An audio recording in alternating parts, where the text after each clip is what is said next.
নমস্কার বন্ধুরা, সবাই কেমন আছেন? আশা করি সবাই ভালো আছেন, সুস্থ আছেন। মৌসুমি সরকার বিশেষ চ্যানেলে আপনাদের সবাইকে স্বাগত। আজ আমি আপনাদের সাথে শেয়ার করব কুচে মাছের রেসিপি। তার জন্য আমি এখানে একটা কুচে মাছ নিয়েছি। মাছটাকে ধুয়ে পরিষ্কার করে নিয়েছি। তার মধ্যে আমি দিয়ে দিচ্ছি হাফ চামচ লবণ ও হাফ চামচ হলুদ। লবণ আর হলুদ দিয়ে মাছটাকে ভালো করে মেখে নিতে হবে। দেখুন আমি এখানে ভালো করে মেখে নিয়েছি। এবার অন্যদিকে আমি একটা কড়াই বসিয়ে দিয়েছি। তার মধ্যে 1.5 চামচ মতো সর্ষের তেল দিয়ে মাছটাকে আমরা ভেজে নেব। মিডিয়াম ফ্লেমে আমরা কিন্তু মাছটা ভেজে নেব। আর এই মাছটা কিন্তু ভাজার সময় একটু খেয়াল রাখতে হবে, মাছটা ভালো করে ভেজে নিতে হবে গোল্ডেন ব্রাউন করে। এই কুচে মাছটা কিন্তু খুব ভালোভাবে না ভাজলে খেতে খুব একটা ভালো লাগে না। দেখুন আমি কিন্তু এইভাবে মাছগুলো ভেজে নিয়েছি। এবার মাছগুলো আমি তুলে নিচ্ছি।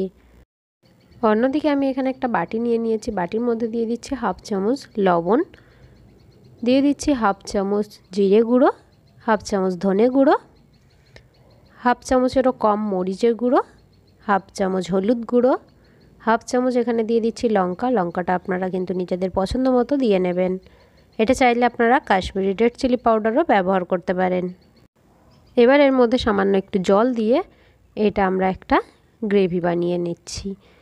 দেখুন আমি ঠিক এরকম বানিয়ে নিয়েছি। এটাকে আমরা 5 মিনিটের জন্য ঢেকে রেখে দিচ্ছি। আমি এখানে একটা কড়াই বসিয়ে দিয়েছি। কড়াইতে 2 চামচ দিয়ে দিয়েছি সর্ষের তেল। তেলটা গরম হয়ে গেছে। আমি এখানে আলুগুলো ভেজে নিচ্ছি। দেখুন আমি কিন্তু আলুগুলো এইভাবে একটু চোকো চোকো করে কেটে নিয়েছি। আপনারা চাইলে কিন্তু এই আলুগুলো বেশ বড় বড় করেও কেটে নিতে পারেন।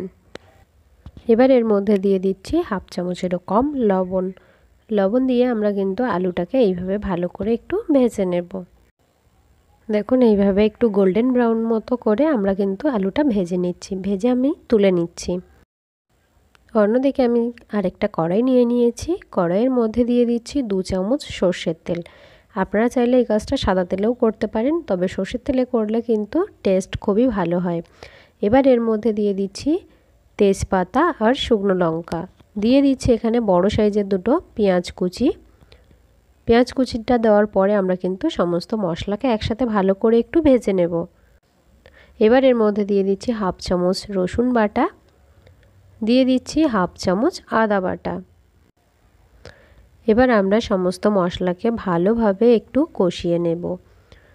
এই কাজটা করার সময় কিন্তু লো ফ্লেমে আমাদের কাজটা করতে হবে। দেখুন আমি মশলাটা ভালো করে একটু কষিয়ে নিয়েছি। এরপর এর মধ্যে দিয়ে দিচ্ছি যে মশলার গ্রেভিটা আমরা বানিয়ে রেখেছিলাম, সেই মশলাটা আমরা কিন্তু এর মধ্যে দিয়ে দিলাম। এবার দেখুন মশলা থেকে কিন্তু আমার তেল ছেড়ে দিয়েছে, মানে মশলাটা আমার এখানে কষাই হয়ে গেছে। এবার আমরা এই কুচে মাছ আর আলুটাকে এই মশলার মধ্যে দিয়ে দেব। দিয়ে কিন্তু আবারও আমরা একটু ভালো করে নাড়াচাড়া করে এটাকে ভেজে নেব। দেখুন আমি কিন্তু ভালোভাবে একটু ভেজে নিয়েছি। এবার এর মধ্যে দিয়ে দিচ্ছি পরিমাণ মতো জল। এখানে কিন্তু খুব বেশি জল আমি ব্যবহার করিনি। দেখুন ঠিক এরকমভাবে আমি কিন্তু জলটা দিয়েছি। আপনারা আপনাদের পছন্দ মতো দিয়ে নেবেন। দেখুন 10 মিনিট পর আমি কিন্তু মিডিয়াম ফ্লেমে 10 মিনিট এই তরকারিটা রান্না করেছি। আমার কিন্তু তরকারিটা প্রায় হয়ে গেছে। এবার আমি এর উপর থেকে দিয়ে দিচ্ছি সামান্য একটু গরম মশলা। আমি এখানে হাফ চামচেরও কম কিন্তু গরম মশলা দিয়েছি। আমি এরকম গ্রেভি রেখেছি, আপনারা কিন্তু নিজেদের পছন্দ মতো নামিয়ে নেবেন। দেখুন আমি নামিয়ে এইভাবে সার্ভ করে আপনাদের দেখালাম।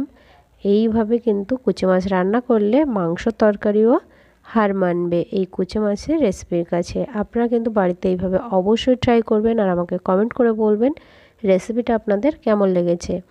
সবাই খুব ভালো থাকবেন। আবারও চলে আসবো আপনাদের সাথে নতুন একটা রেসিপি শেয়ার করার জন্য।